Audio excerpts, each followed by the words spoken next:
Pois é, gente, eu queria falar com vocês sobre de onde deve vir a sua essência. De onde deve vir a nossa essência? Interessante que um sociólogo, filósofo polonês, chamado Zygmunt Bauman, ele desenvolve alguns temas que me chamam muito a atenção. Sociedade líquida, amor líquido, relações líquidas. Esse é um homem que nasceu em 1925 e ele percorreu a Segunda Guerra Mundial. Ele foi muito empolgado com tudo aquilo que ele fazia e, ao mesmo tempo, ele foi vendo o quanto a geração dele foi deteriorando relacionamentos. E ele é uma citação muito utilizada na academia para falar sobre esses conceitos. Nós vivemos uma sociedade que tem uma tendência a não ter raízes, não ter profundidade. E o quanto isso interfere na vida da gente. Eu estava pensando, né? Não é nenhuma indireta, não, tá bom? É direta mesmo, tá bem? Você acorda e liga o celular. Não precisa ligar o celular, porque o celular já estava ligado. Foi ele que te acordou com o despertador. Não é verdade? Eu vou entender o que o seu silêncio disse é verdade. Tá bom? Você acorda, e aí dá uma olhadinha na temperatura, dá uma olhadinha nas redes sociais, aí levanta, toma um café. Enquanto toma café, vai paginando. Eu fiquei assustado e abismado, mas em 2021, cerca de 150 milhões de brasileiros gastaram 3 horas e 42 minutos por dia nas redes sociais. E o que quer dizer isso? Quer dizer que a gente está em busca de modelos. A gente está em busca de ver o que está na moda, o que está bom. A gente está em busca de ter alguém por quem olhar. É até vontade de parecer com alguém que te represente mais. E o problema com identidade, o problema com essência, é que se você busca no lugar errado, você monta estruturas erradas dentro de você. Então, olha só, o grande desejo de Deus é que você entenda para que é que você foi feito. Deus quer que você entenda qual é a sua essência. Eu sei que, para algumas pessoas, a expressão essência talvez não faça tanto sentido, mas a essência, na minha opinião, tem a ver com o propósito de Deus para a vida da gente. O fato de buscarmos nas redes sociais curiosidade. Hoje em dia, ou felizmente ou infelizmente, o modelo de trabalho mudou e aí você não precisa mais trabalhar todos os dias na empresa, você faz parte do trabalho em casa, parte do trabalho presencial, eles chamam isso de um modelo híbrido. O grande problema disso é que você nunca mais deixa de ver os seus e-mails, nunca mais deixa de ver o seu WhatsApp, porque o seu chefe pode mandar você fazer alguma coisa. Então, eu confesso a vocês, eu trabalho profissionalmente com pessoas que estão adoecendo porque elas não conseguem parar de trabalhar. E aqui vai uma reclamação para as empresas que estão lucrando com o fato de não gastar tanto mais com os aluguéis, porque eles mandam os caras trabalhar em casa, não gastam mais um dinheirão, mas ficam fazendo você trabalhar, em vez de 8, 9 horas por dia, tem gente trabalhando 16 horas por dia. E a gente fica preso àquele mecanismo que vai, enfim, me manter preso ao meu emprego. Eu não estou querendo que ninguém pare de trabalhar, mas eu não quero que ninguém entre num processo de adoecimento. Saiba regular o seu tempo de internet, saiba regular esse modelo que você está usando para desenvolver o seu trabalho, ou desenvolver aquilo que você está buscando. Então, olha só, voltando aqui ao ponto que eu estava conversando com vocês, não é só o fato de ficar 3 horas e 40 e tantos minutos. O problema é que esse mecanismo que faz a gente usar a internet é o mecanismo de prazer. Na verdade, a dopamina que o seu cérebro produz faz você ver aquele vídeo. Gente, vamos combinar. Eu não estou falando porque eu não vejo. Eu já vi briga de galo. O que tem de interessante em briga de galo? Nada. Sabe o que eu gosto? Daquele videozinho que o cara fica com a máquina VAP limpando o chão. Já ouviram? Eu já. Eu fico até pensando que aquilo quer dizer alguma coisa a respeito do meu trabalho, que eu tenho que limpar a vida das pessoas e tal. Tudo bem você ver alguma coisa. O problema é que esse mecanismo de dopamina que tem no teu cérebro, ele vai viciando você. E aí, toda hora, eu tenho que achar alguma coisa para me entreter. Nós precisamos saber que nós temos como essência estar em Deus. E eu vou repartir hoje com você parte do que eu tenho pensado. Na verdade, eu queria dizer o seguinte: não fomos criados para ser comuns, para sermos comuns, mas para sermos únicos. Eu vou pedir que didaticamente você repita comigo, tá bom? Não fomos criados para sermos comuns, mas para sermos únicos.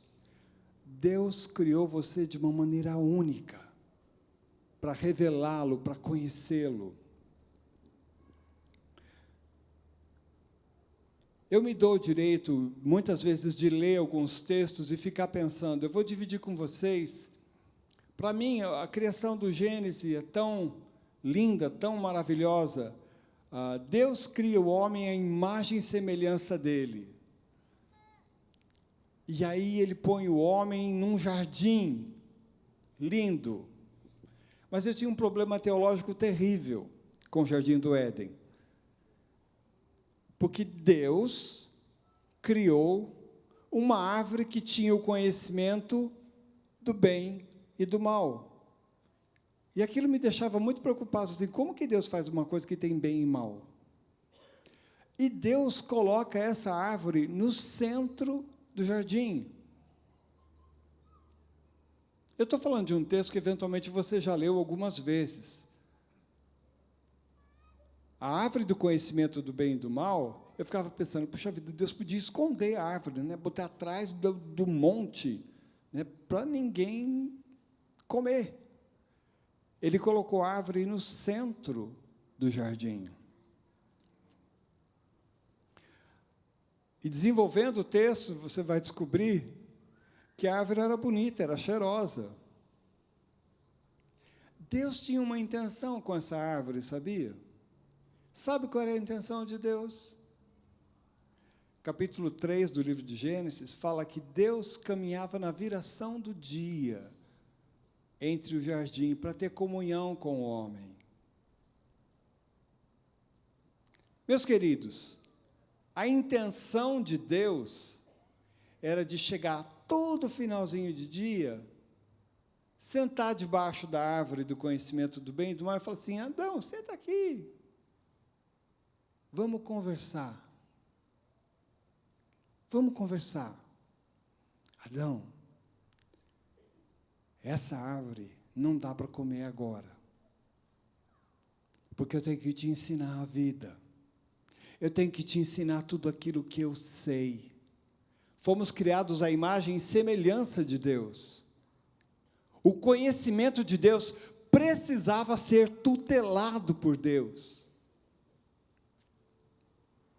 Vocês sabem que eu sou avô da Antônia, né? Quando a Antônia sai comigo é difícil, porque ela é esperta. Eu seguro a mão da Antônia, não é a Antônia que segura a minha mão. Tá bom? E aí eu levo ela. É Deus quem queria tutelar o conhecimento. Deixa eu te perguntar alguma coisa. Quantos têm filhos ou netos pequenos, abaixo de 5 anos aqui? Você está aí? Tá. Deixa eu te perguntar uma coisa. Você daria para o seu filho ou para o seu neto, com menos de 4 ou 5 anos, um bisturi? Todo mundo sabe o que é bisturi. É uma faca muito afiada. Você não daria? Não. Porque ele provavelmente iria se cortar, se machucar ou machucar alguém. Não é verdade? Mas pega essa mesma criança, daqui a 25 anos, que provavelmente ela vai estar terminando a faculdade de medicina dela.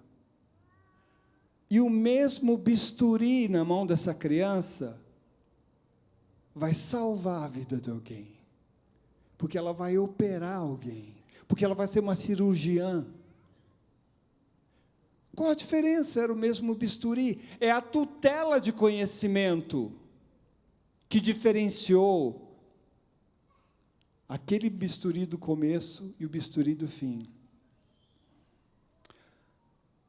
Deus tinha interesse em sentar com a criação dele e tutelar o conhecimento para que o fruto que parecia ser do mal tornar-se do bem.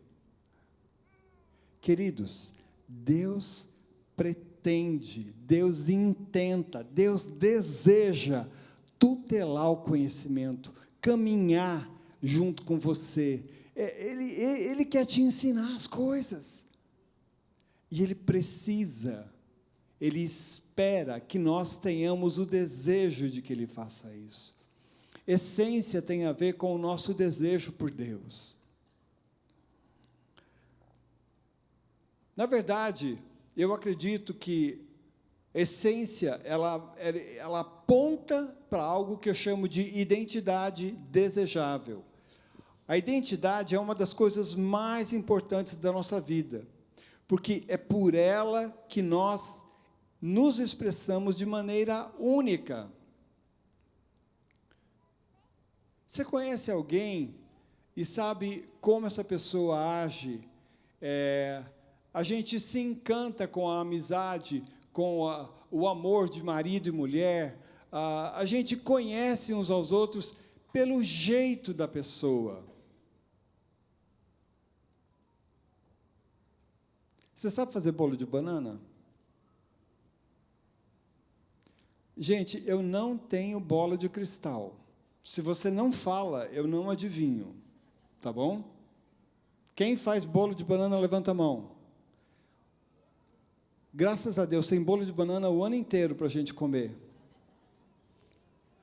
Olha, fazer bolo de banana é uma evidência maravilhosa de que você é uma boa pessoa. Entendeu? Porque bolo de banana é de Deus, indiscutivelmente. Tá? A gente se encanta pelas pessoas. Essência tem a ver com aquilo que me representa, como eu sou, e eu preciso prestar atenção nisso.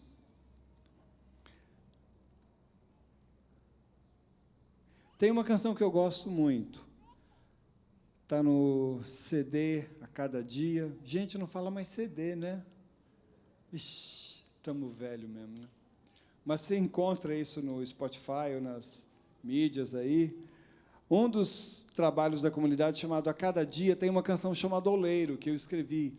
E ela conta de uma maneira muito legal como Deus nos fez. Eu queria levar você para o Salmo 139, versículos 13 a 16. Salmo 139, versículos 13 a 16. O texto, pode acompanhar comigo nas telas. Tu criaste o íntimo do meu ser, e me teceste no ventre da minha mãe. Eu te louvo porque me fizeste de modo especial e admirável. Sabe de uma coisa que esse texto está falando? Esse texto está falando com empolgação sobre como Deus fez. Você é empolgado pelo jeito que Deus te fez? Eu ouvi só um amém, mas eu acho que tem mais amém. Você é único, você é única. Tuas obras são maravilhosas. Digo isso com convicção. Meus ossos não estavam escondidos de ti, quando em secreto fui formado e entretecido nas profundezas da terra. Os teus olhos viram o meu embrião. Todos os dias determinados para mim foram escritos no teu livro antes de qualquer um deles existir. Eu peço que você olhe com muito carinho para esse texto, porque essa é a expectativa que Deus tem quando fez cada um de nós.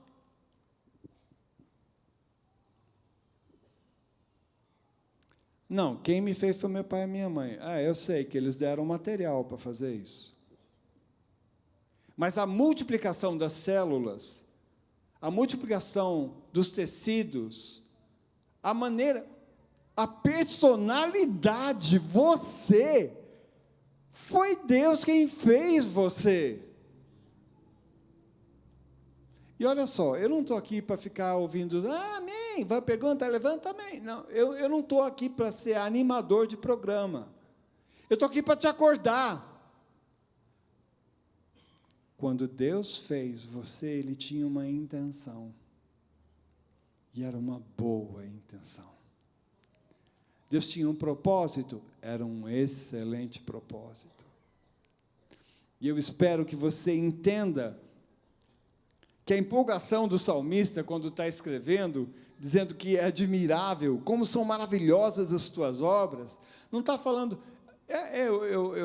Eu também vou me trair agora. Às vezes aparecem uns videozinhos sobre a concepção, né? Então,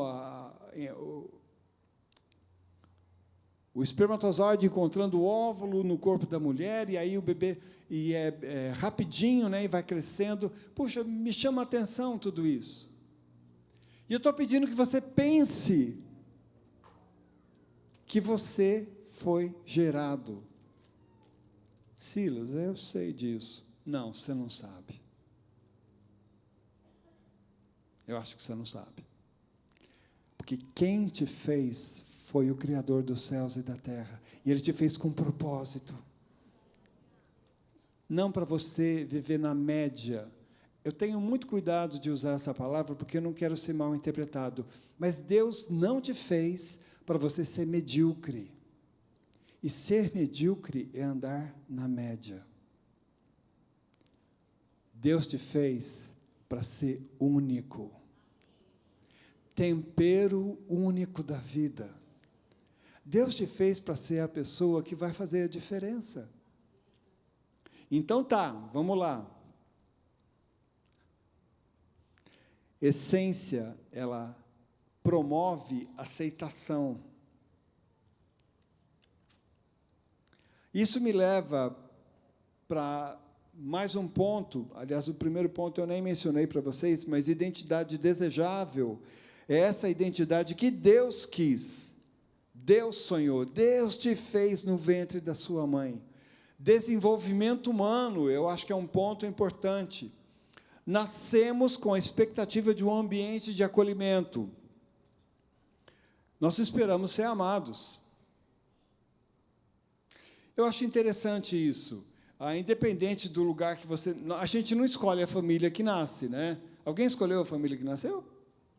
Não, ninguém. Eu não nasci em Carapicuíba, eu nasci no Hospital Sorocabana, na Lapa. Então, eu sou lapiano, tá bom? Mas eu cresci em Carapicuíba, Avenida Tâmara 247. Amém, Jesus. E todo o povo de Carapicuíba disse amém. Sabe de uma coisa? Mas eu não nasci. Você nasceu onde deu. Deus tinha um propósito. Silas, mas você não conhece a minha história. Não conheço, mas Deus conhece. E ele estava lá, na verdade. Tá bom? Ele estava lá. Sou filho de uma mãe maravilhosa, Dona Célia, um beijo para a senhora. Seu Silas está com Jesus, já está lá. Trabalhava na Sorocabana. Se você não sabe o que é isso, vai numa biblioteca e estuda. Faz parte do passado desse país. Foi um tempo difícil. Meu pai estava inseguro com a chegada do terceiro filho. Mas Dona Célia, vou fazer uma fofoca dela, essa mulher é uma mulher de oração. E ela orou, e ela falou, Deus, abençoa esse filho. E quando o filho nasceu, eu tive 2 grandes provas. Eu tive 5 ou 6 vezes desidratação e a moleira afundou. Que, na época, eu acho que era uma coisa complicada.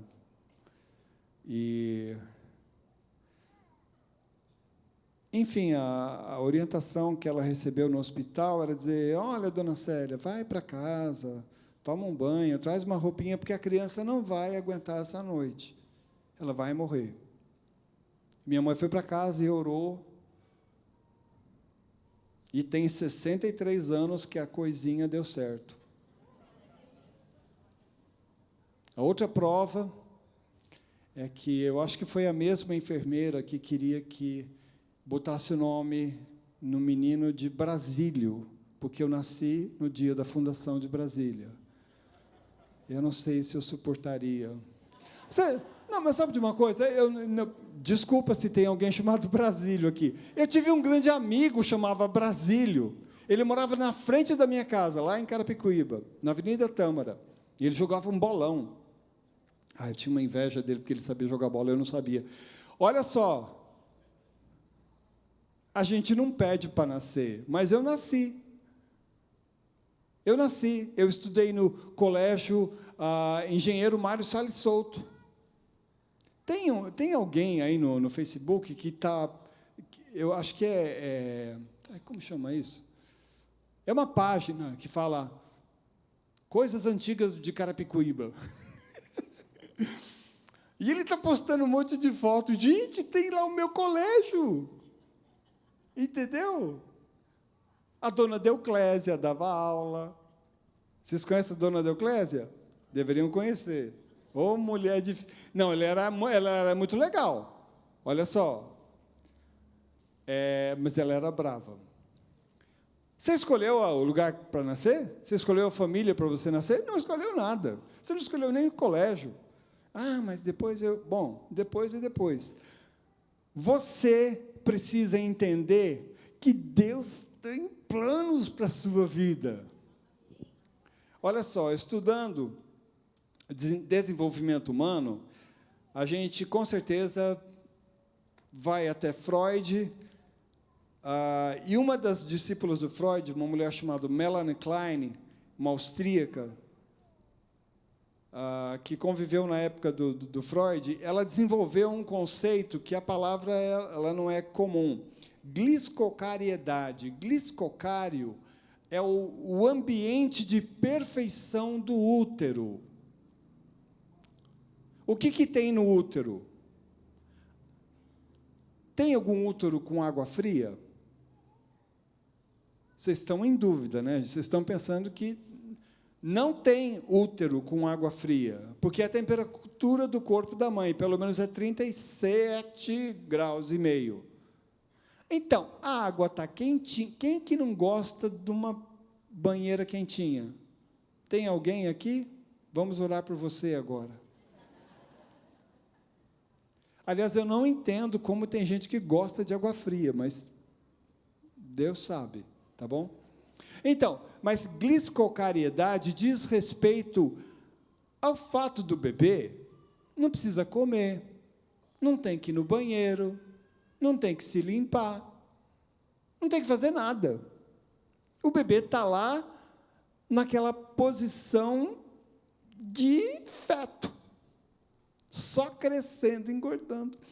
Essa mulher, ela estudou desenvolvimento intrauterino e ela percebeu que as mães, quando comiam mais açúcar, tinha uma resposta química no organismo, que a criança também respondia. Se ela tomasse um susto, ela receberia, ela produziria uma demanda de adrenalina muito maior no organismo, e a criança também sentia. Gente do céu, aquele lugar quentinho, gostoso. De vez em quando a gente vai num hotel lá em Águas de Lindóia, chamado Fred, e eu não estou fazendo propaganda, não, tá? Mas tem não é piscina aquilo, é furô? Jacuzzi, obrigado, é isso mesmo. Tem uma jacuzzi. Aquela mãe estava com febre, estava com 40 graus, porque a água estava a 40 graus. A gente entra lá, eu durmo. De tão bom que é. Esse ambiente de perfeição, ele é interrompido com o parto. E a criança sai, provavelmente, o ambiente onde é feito o parto, que tem ar-condicionado, a criança sai com aquele frio, ainda estão tirando os líquidos dela, e aí, eu não sabia, mas você sabe para que serve aquele tapa no traseiro?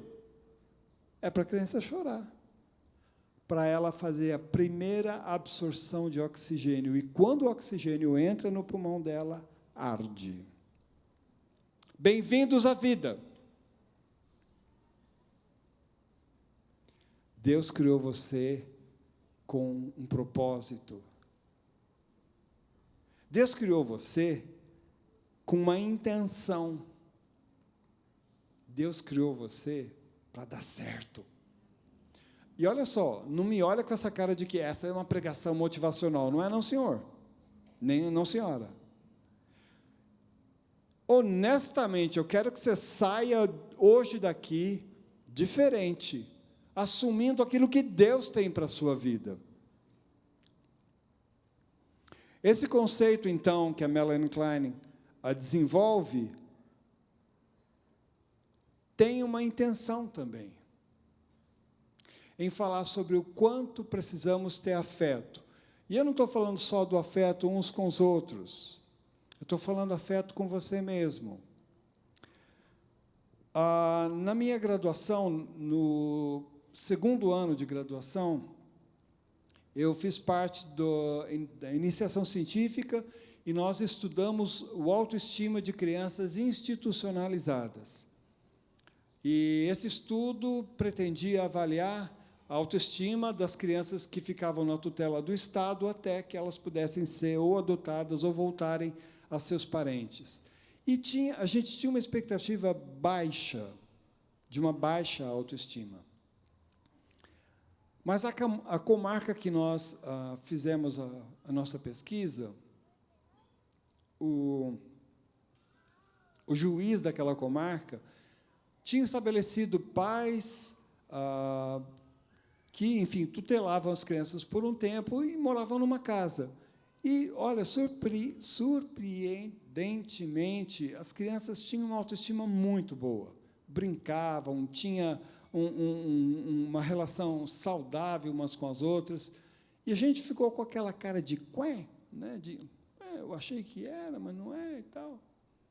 Só que esse recorte se expandiu também para a Fundação Casa. E eu confesso a vocês que eu me assustei, porque algumas jovens adolescentes que engravidaram e tinham seus filhos, algumas delas não queriam as crianças. E essas crianças que eram cuidadas por outras pessoas também não queriam criar um vínculo. Eu não estou dizendo que isso acontecia em todos os casos, mas alguns casos que nós vimos, a criança, para não ter vínculo com esse cuidador, com essa cuidadora, as crianças eram trocadas no berço, sem contato físico. As crianças eram amamentadas no berço, sem contato físico. Eu vou pedir que coloquem a imagem que eu trouxe sobre desenvolvimento no cérebro. A diferença de tamanho é de uma criança que não recebe afeto e de uma criança que recebe. As conexões neurais são quase que o dobro da criança que não recebe afeto. Olha só. Eu não sei da sua história, eu sei da história de Deus. Deus é craque em pegar um cérebro pequenininho que não recebeu afeto e transformar nele num gigante. Você não foi feito para ser comum. Você foi feito para ser único. Amém?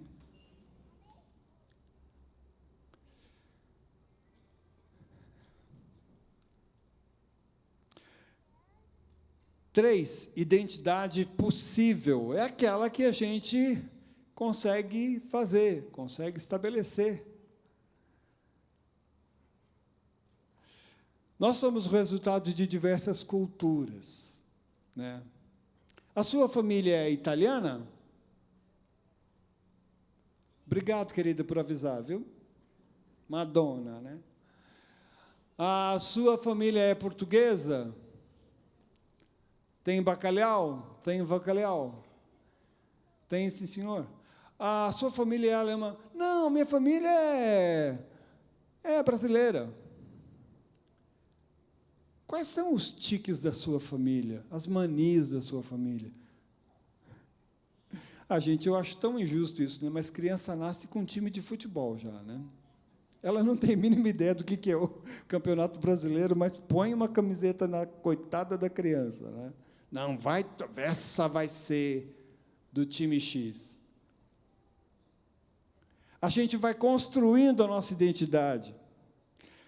Quem aqui já sonhou, deixa eu ver, que quero ver a mão. Levanta a mão. Quem já quis ser como a Xuxa?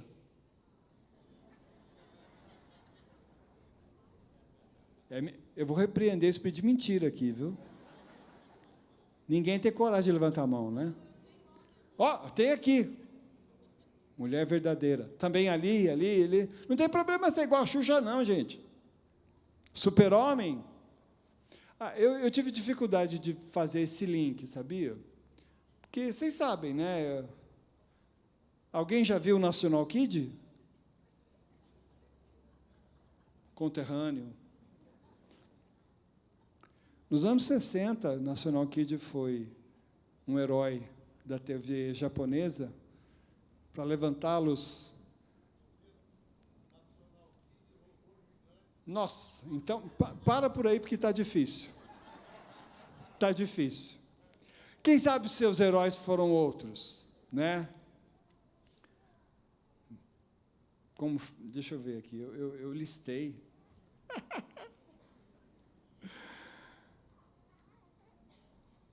Quem já sonhou ser como Madonna? Recentemente faleceu Rita Lee, gostava muito das músicas dela. Sidney Magal? Que ninguém se sinta ofendido, tá bom? Elis Regina, muito fã de Elis Regina, muito fã. Na minha opinião, não teve nenhuma intérprete melhor do que ela. Só que ela teve uma morte triste. Você percebe que esses ícones foram montando o histórico do que a gente achava que devia ser e fazer? Ayrton Senna. Que menino que não sonhou ser Ayrton Senna na vida? A gente sabia fazer o barulho do carro dele.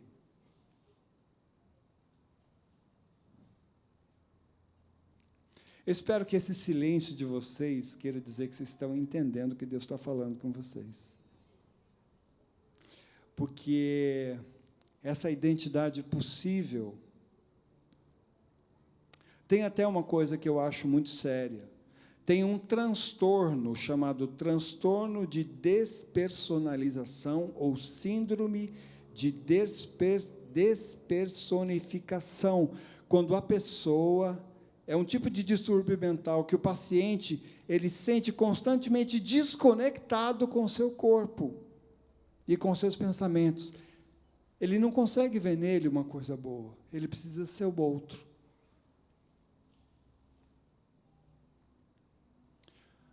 Com todo respeito,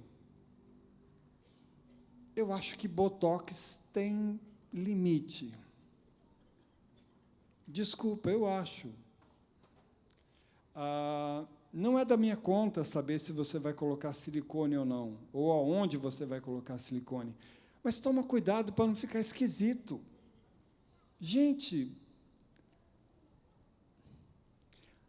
eu estou pedindo, agora como terapeuta, para você olhar para o espelho e conseguir ver beleza no espelho, e não achar, não, está feio, eu tenho que botar uma coisa aqui, eu tenho que fazer.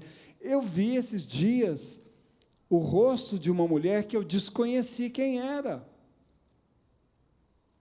Estava deformado. É assim que você está construindo a sua identidade? O Silas não gosta de... Não é que eu não gosto. Gente, tem intervenções cirúrgicas que fazem bem, que levantam a autoestima, que são importantes. A reconstrução de mama para quem teve câncer é fundamental, a autoestima dessa mulher. Não tem nada de errado. Agora, tem umas coisas que são esquisitas. Posso ouvir um amém? Também acho. Essa identidade possível, ela precisa entender que nós projetamos em nossas identidades emocionais o que os ícones que conhecemos ofereciam. E recebemos socialmente uma identidade que não é a que Deus quer.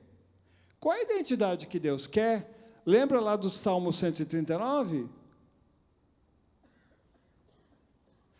Tudo que foi escrito sobre a minha vida estava no livro e ainda não tinha acontecido nada.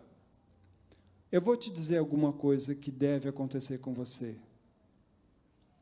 Você deve conhecer a Deus. Silas, eu conheço a Deus. Olha, deixa eu te falar uma coisa, tem uma grande diferença em saber fatos a respeito de Deus e conhecer a Deus. Sabe quem conhece a Deus? O diabo. Ele conhece a Deus e teme a Deus. Desculpa falar, mas você tem a mesma fé do diabo? Conhecer a Deus é ter relacionamento com Ele. Na verdade, conhecer a Deus demanda o entendimento de que eu preciso me arrepender. Eu vou adiantar isso, porque isso é importante dizer. Arrependimento é a porta do reino de Deus. E essa porta, a gente entra por essa porta não é para ser convencido. A Aliás, hoje o Rui mencionou, né? A pressão de que a sua família fez para você se batizar, para poder tomar ceia, e você não sabia se ia ou não ia. Então vai, então vamos lá, eu cumpro os protocolos, eu vou. Eu sou de uma geração que se enfatizou muito aceitar Jesus. Isso é uma coisa meio teologicamente complicada, porque não é você que aceita Jesus. É Jesus quem te aceita. Só levanta a mão. Eu entendo que arrependimento, ele pressupõe que Deus queira que você entenda 3 coisas. Quem anda comigo sabe que eu repito isso com uma certa frequência. O que separa você de Deus não é o que você faz de errado. É quem você é. Ficou muito filosófico para você? Tá bom. Uma árvore que produz um fruto que a gente sabe que é venenoso. Amém? Adianta tirar o fruto? Desculpa, eu não ouvi. Não, é verdade. Por quê? Porque o problema não é o fruto. O problema é o que produz o fruto. É a natureza da árvore. Arrependimento precisa levar em consideração que o que separa você de Deus não é uma lista de pecados morais. Matar, roubar, mentir, sei lá o quê. A lista que você conhece. O que separa você de Deus é a sua independência de Deus. O que separa você de Deus, o que separou Adão e Eva de Deus, além de eles virarem as costas para a tutela do conhecimento, olha para quem que eles foram dar ouvido, gente. Para uma cobra. A mulher era uma cobra, o homem era uma cobra. E qual foi o conselho? Não, imagina, Eva, se você comer esse negócio aí, os seus olhos vão se abrir, você vai ser como? O pecado de independência está estabelecido. A primeira coisa que Deus quer que você saiba é que o que separa você dele não é o que você faz de errado. É a sua natureza. A segunda coisa que Deus quer que você saiba é que você não pode mudar sua natureza. E aqui tem um problema de lógica, se você não entendeu. Eu me lembro que quando me falaram isso, eu virei para a pessoa e tentei argumentar como todo bom religioso presbiteriano independente, que eu fui até então, e eu não falo isso com desprezo, não, porque eu amo a Deus e amo os irmãos que me ensinaram muitas coisas. Mas eu achei que o fato de eu saber o Salmo 23 de cor contava. Eu tocava violão, entendeu? Meu pai era presbítero. Eu era assim com Deus. E eu falei, mas, Roberto, eu tenho uma experiência. Quando eu terminei de falar da minha justificativa religiosa, ele falou, Silas, você está perdido. Não existe solução para a sua salvação. Você não pode produzir a sua própria salvação.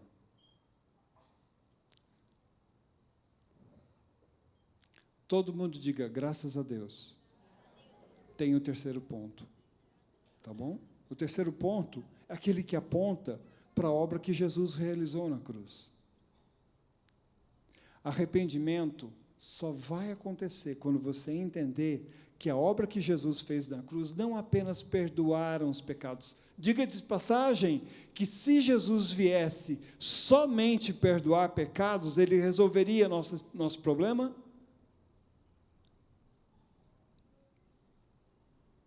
Nosso silêncio nos denuncia. Se Jesus viesse somente perdoar os pecados, a nossa natureza ainda seria abominável para Deus. Mas a obra que ele fez, ele veio, ele destruiu aquilo que produzia pecados. Ele deu a você a possibilidade de você ser livre. As 3 coisas que Deus quer que você entenda sobre arrependimento é que o que separa você de Deus não é o que você faz, é quem você é. Você não pode mudar a sua natureza e só a obra da cruz pode fazer isso. Isso me leva a ter arrependimento.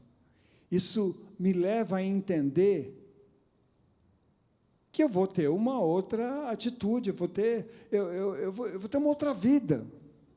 Eu tenho algo importante para repartir com vocês também, fazendo menção aqui a Saulo, que chamou-se Paulo depois. Deus mudou o nome desse homem. Quem era Saulo? Saulo compôs um dos 72 fariseus que compunham o Sinédrio. Ele fazia parte do alto escalão dos judeus, dos fariseus. Ele era da descendência de Benjamim, hebreu de hebreus, circuncidado no 8º dia, perseguidor da igreja. Isso conta como ponto para alguém zeloso como ele, sim, porque ele achava que ele estava fazendo a vontade de Deus, perseguindo a igreja. Segundo a lei, ele era irrepreensível.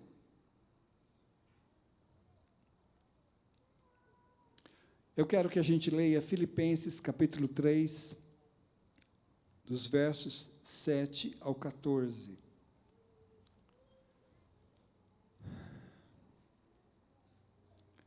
Mas o que opera para mim é lucro. Mas o que para mim é lucro, passei a considerar como perda por causa de Cristo. Mais do que isso, considero tudo como perda, comparando a suprema grandeza do conhecimento de Cristo Jesus, meu Senhor, por quem perdi todas as coisas, e as considero como esterco, como refúgio em outras traduções, para poder ganhar a Cristo. Presta atenção. E ser achado nele.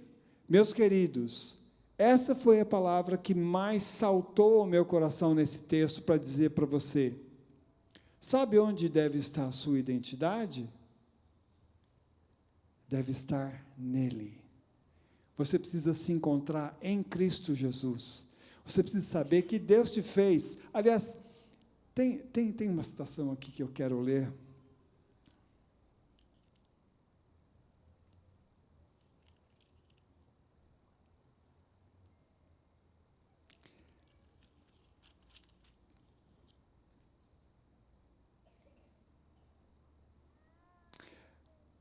Nosso caráter é o alvo daquilo que Deus quer transformar. Porque nosso caráter é a soma de decisões, das nossas práticas, mas tem uma coisa que Deus não vai mudar. Sabe o que é? A sua personalidade, o seu jeito de ser. Quem faz bolo de banana igual a você? Quem que dá abraço que nem você? Quem que ora que nem você? Muitas vezes, eu já passei por situações, para quem não sabe, toda vez que você abraça cordialmente alguém, um abraço costuma demorar 2, 3 segundos. Mas quando você abraça uma pessoa, dá um abraço demorado, de até 20 segundos, o seu organismo libera um hormônio chamado ocitocina. É um hormônio de acolhimento. Chamam de hormônio do amor. Eu já tive pessoas que chegaram para mim e falaram assim: Silas, olha, aquele abraço que você me deu me curou. Você abraça como Jesus abraça? Você perdoa como Jesus perdoa? Você ora como Jesus ora? Sabe de uma coisa? Deus quer manter a sua personalidade, mas Ele quer mudar seu caráter. Para isso, a sua essência precisa estar nele. Você precisa ser achado nele. Por favor, não perde isso de perspectiva. Paulo está dizendo: não tenho justiça própria que procede da lei. Ele tinha condição de dizer que pela lei ele poderia ser reconhecido, mas ele abandonou isso, não tendo justiça própria que procede da lei, mas a que vem mediante a fé em Cristo. A justiça que procede de Deus e se baseia na fé. Quero conhecer a Cristo e o poder da sua ressurreição e a participação dos seus sofrimentos. Queridos, esse texto está falando o que quer dizer conhecer a Cristo e o poder da sua ressurreição. Quem ressurgiu primeiro precisou morrer, não é verdade? E os 3 pontos que nós falamos é a maneira de Deus fazer você entender que você tem que morrer para o seu orgulho. É a maneira que Deus tem para você entender que arrependimento não é você vestir roupa bonita, não é você falar palavras bonitas. Deus não quer que você mude dessa maneira. E me escuta direito, porque eu não vou falar coisa errada. Deus quer que você morra. O que, Silas?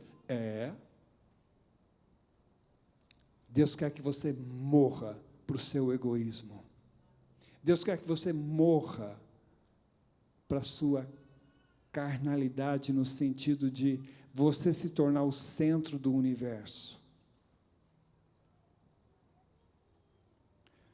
Paulo estava dizendo: olha, eu quero conhecer o poder da ressurreição, eu quero participar dos sofrimentos, porque eu não tenho nada de bom em mim. E Paulo não está falando da personalidade dele, ele está falando do know-how legalista que ele tinha. Queridos, deixa eu mencionar uma coisa a vocês. A lei não é ruim, a lei é a descrição do caráter de Deus. Os 10 mandamentos representam o próprio Deus. Mas você sabe de uma coisa? A lei não foi criada para justificar o homem. Ela foi criada para dizer que nenhum homem consegue. Ela foi criada para culpar o homem, dizer: não vai. Se você acerta 5 mandamentos e erra 5 mandamentos, o que acontece?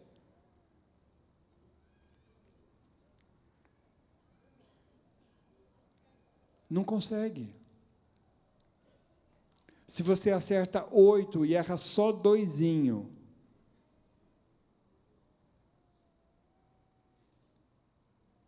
se você acerta 9, umzinho só. A lei veio para condenar e para dizer que homem nenhum consegue cumprir o padrão de Deus. Sabe quem fez isso? Jesus. Jesus fez isso. E é por isso que nele nós conseguimos cumprir a lei. É nele. Aliás, Jesus chega para um bando de homens que sempre se relacionou com Deus através da lei e os profetas, ele falou assim: eu sou o final da lei e dos profetas. Na verdade, eu tenho 2 novos mandamentos. Primeiro, ame a Deus acima de todas as coisas, com todo o seu coração, força e entendimento, e ame ao próximo como a si mesmo. Isso é o resultado de alguém que está em Cristo, que se descobriu em Cristo, e eu quero te incentivar hoje a pensar, a refletir sobre isso.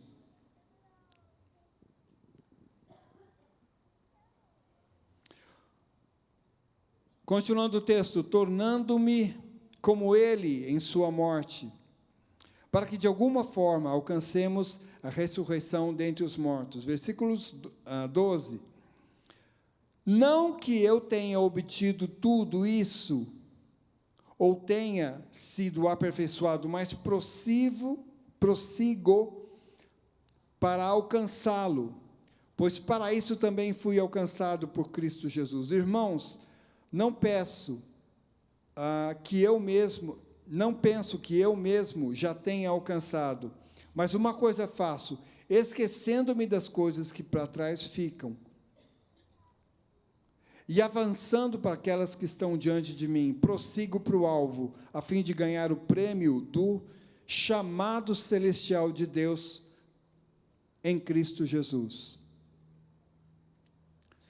Falando aqui sobre a construção da sua identidade, talvez você ache assim, Silas, mas eu não tenho faculdade, eu não sou formado, eu nasci em Carapicuíba, bem-vindo ao time.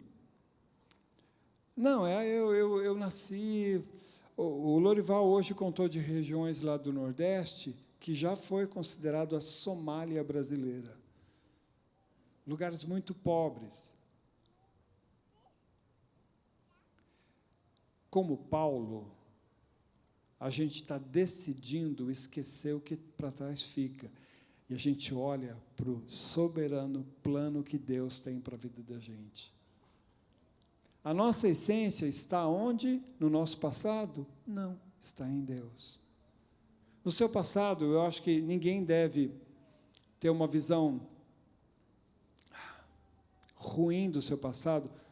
Talvez se você tenha passado por situações difíceis, tenha passado por situações de violência, de abuso, de maus tratos. Talvez não, talvez sua família foi uma família equilibrada. Mas o plano e o propósito de Deus não tem a ver com... Essas situações têm a ver com o que Ele desejou quando Ele fez você. Honestamente, o que você acha que Deus quer da sua vida? Silas, não sei, o dia que eu souber eu te falo. Não, pensa. Deus te trouxe a esse mundo para você só crescer, casar, ter filhos, aposentar e morrer? É isso? Nós temos um chamado muito mais alto, que é conhecer a Deus. Queridos, vamos abraçar essa identidade resgatada e renomeada, porque foi isso que Deus fez com Saulo. Ele pegou Saulo e deu um nome para Paulo. Você quer mudar de nome? O sentido aqui, desculpa, não é literal. Você quer que a tua história mude? Estabeleça uma relação de dizer, olha, a minha justiça própria não serve, a minha justiça é a justiça de Jesus, é o sacrifício dele, a minha vida é o jeito que ele vive, é dessa maneira que eu quero estabelecer a minha vida. Deus quer mudar o nome da gente, o problema é quando a gente não quer mudar o nome. Meu pai contou uma história para a gente. Ele trabalhou na Sorocabana há muitos anos, depois se chamou FEPASA, depois CPTM, né? Acho. Mas ele tinha uma colega de trabalho que o nome de registro dela era prostituta. E, carinhosamente, ela era chamada de Tuta. E com 21 anos ela entrou com um processo para mudar o nome dela. E ela mudou para Restituta. Sabe por quê? Porque ela não queria perder o carinho do apelido de Tuta.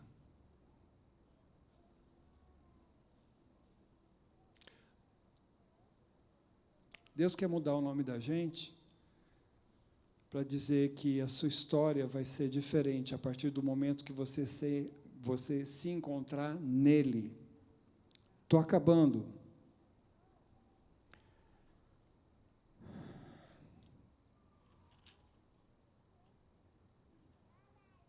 a identidade que Deus sonhou para a gente. Tem alguns textos aqui que eu queria mencionar para você. Romanos 8,19 diz assim: a natureza criada aguarda com ardente expectativa, grande expectativa, os filhos de Deus, entre aspas, filhos maduros de Deus, sejam revelados. O propósito de Deus para a sua vida é você acontecer no seu mundo e fazer a natureza que está gemendo pela manifestação dos filhos de Deus. E quando falo natureza, aqui eu tenho que pensar o seguinte: não é só o nosso cuidado ecológico, tá bom? Que eu acho que a gente tem que pensar num planeta daqui a 20, 30, 40, 50 anos, sem dúvida nenhuma.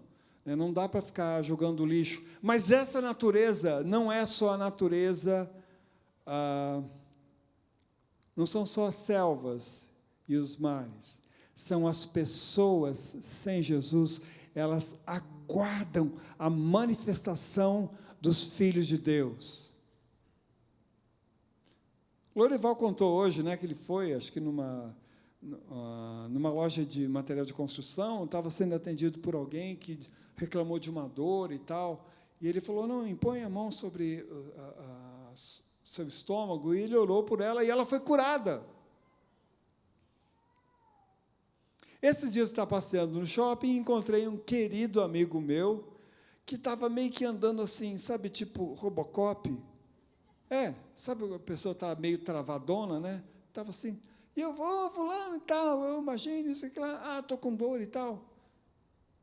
Eu pus a minha mão sobre ele e carinhosamente, sem a mínima pretensão, Deus sabe disso. Eu falei: em nome de Jesus, seja curado, rapaz. Toda dor vai embora em nome de Jesus. Tá bom, aparece, beleza e tal. Aí a gente entrou na loja lá para fazer alguma coisa. Daqui a pouco volta ele e fala assim: o que você fez? Eu falei: o quê? Cara, eu não estava conseguindo andar, mexer. Eu estou sem dor nenhuma. Não precisa ficar me olhando com essa cara não, tá bom? É para você fazer isso. Deus te fez assim. Deus não te fez para ser comum, não, meu filho. Deus te fez para ser único. E você só vai descobrir que você é único se você estiver nele, tiver relacionamento com ele.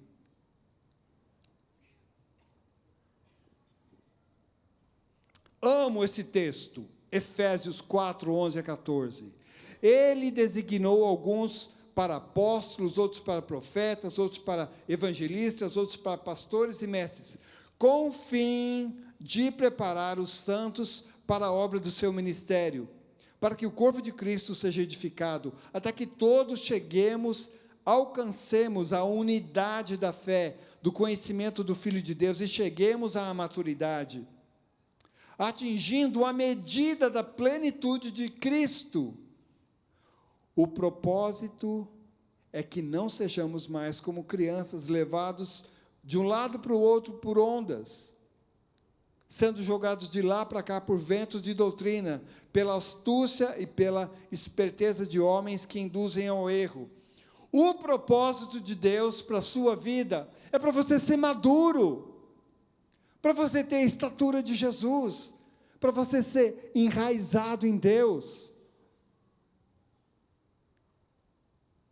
A sua identidade foi feita para ser assim. A sua identidade, a sua essência foi feita para andar ombro a ombro com Jesus, ter maturidade, não ser levado por vento, não ser criança. Gente do céu. Posso falar? Tem criança aqui, hein? Meu pai. Pastor, mas ele falou mal de mim. Mas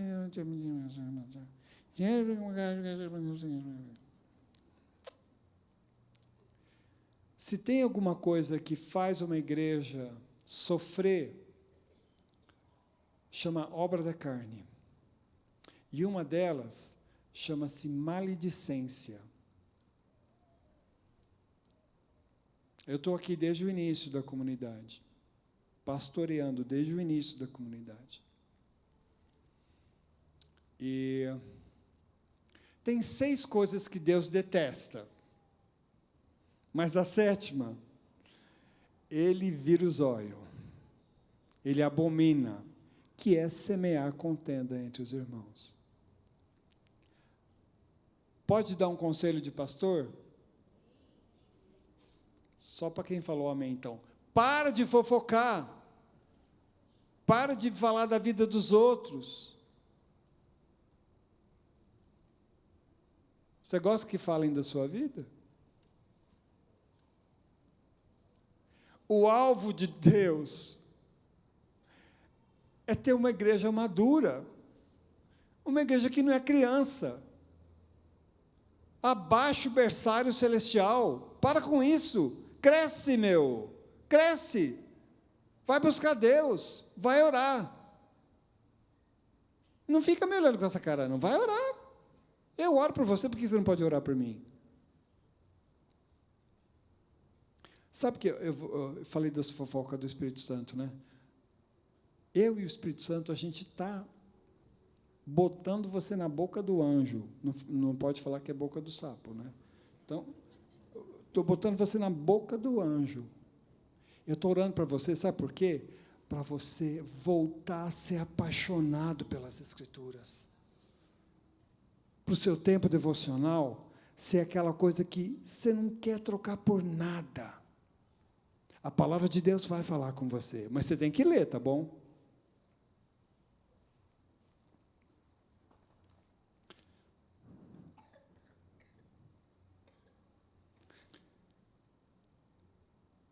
Efésios 2:10, os 2 últimos textos que eu tenho para ler com você. Porque somos criação de Deus. Espero que isso tenha ficado claro hoje para você, tá bom? Somos criação de Deus, realizados em Cristo Jesus, para fazermos boas obras, as quais Deus preparou antes para a praticarmos. Eu acredito que Deus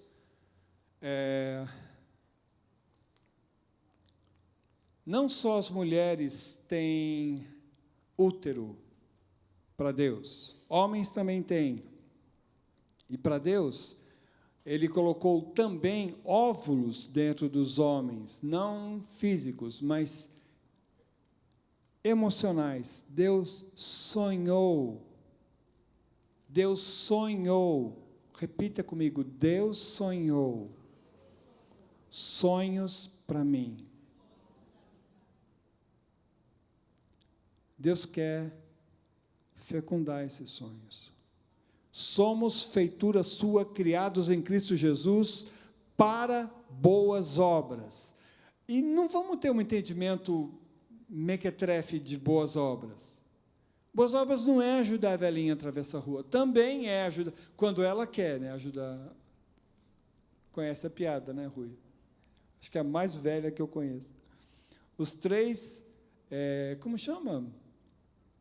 Escoteiros chegaram, que eram muito travessos, né? E o chefe lá falou assim, quem fez uma boa ação essa semana? Os 3 levantaram a mão rapidamente e junto. E todo mundo se espantou, porque eram crianças, né? Enfim. Muito bem, o que você fez? Eu ajudei a velhinha a atravessar a rua. É mesmo? Que bom, então. E você? Eu também ajudei ele a ajudar a velhinha a atravessar a rua. Ficou aquele coisa assim, tá bom. Mas e você? Eu também ajudei os 2 a ajudar a velhinha a atravessar. Mas os 3 para ajudar a velhinha a atravessar a rua?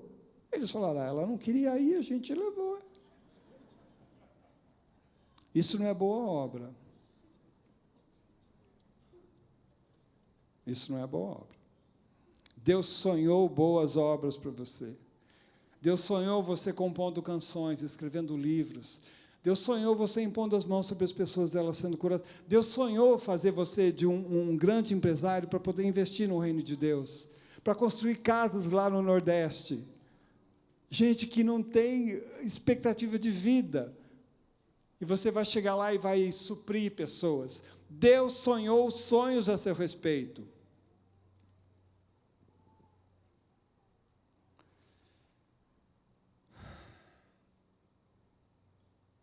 Último texto, Efésios 1:18, Paulo está dizendo a Éfeso: oro também para que os olhos do coração de vocês sejam iluminados. Essa é a minha oração hoje por cada um de nós.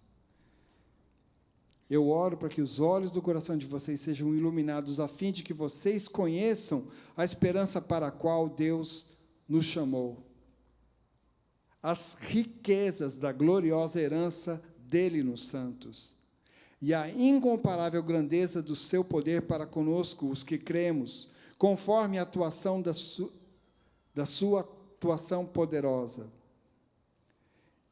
Esse poder que ele exerceu em Cristo, ressuscitando-o dos mortos, fazendo-o assentar-se à sua direita nas regiões celestiais.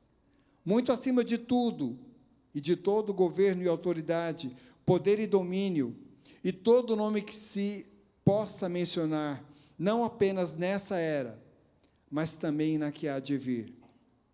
Deus colocou todas as coisas debaixo dos seus pés, e o designou cabeça de todas as coisas para a igreja, que é o seu corpo, a plenitude daquele que enche todas as coisas em toda e qualquer circunstância.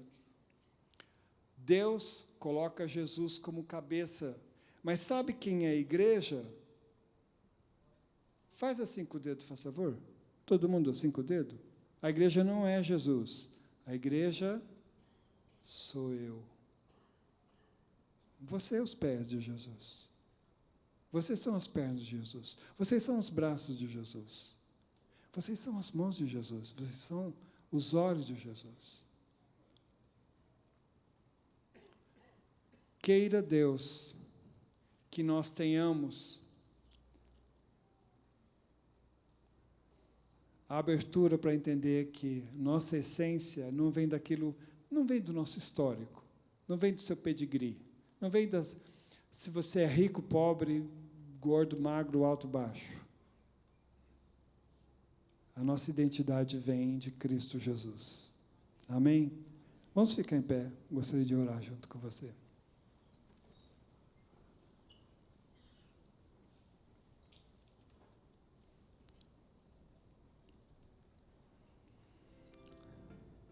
Eu vou pedir que você faça um exercício pessoal e se pergunte: será que eu estou agindo no máximo da minha potência? Será que eu estou respondendo à expectativa de Deus? E eu vou pedir que você faça uma oração. Diga para Deus: Deus, você me fez com uma intenção. Eu quero realizar a intenção do teu coração. Faça com suas palavras essa oração.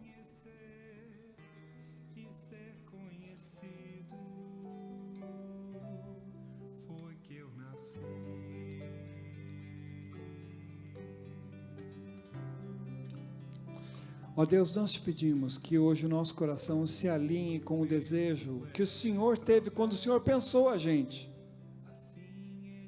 Que hoje o nosso coração se encha de fé, de comprometimento em realizar todo o teu propósito para a nossa vida.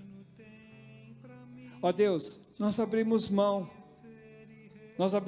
do nosso conhecimento, da nossa história, dos nossos diplomas ou da falta de diplomas. Nós queremos ser achados em Cristo. Nós queremos ser achados em Ti. Ó Deus, que os anos que se seguem da nossa vida sejam anos para mostrar e revelar aquilo que o Senhor é através de nós, da nossa personalidade, do nosso jeito, do nosso bolo de banana, do nosso abraço, do nosso carinho, da nossa oração, do nosso suporte, nos faz ser os instrumentos que vão fazer as pessoas olharem para nós e dizer: eu estou vendo Deus na sua vida. Que nós sejamos os instrumentos que vão fazer as pessoas ficarem confusas, se estão olhando para nós ou para Jesus. Para a tua honra e para a tua glória, em nome de Jesus, amém. Deus te abençoe. Desculpa, eu passei 5 minutos o horário, mas foi gostoso conversar com vocês. Que Deus te abençoe, que essa semana seja diferente. Põe em prática aquilo que Deus mais tocou o seu coração, tá bom? Deus te abençoe.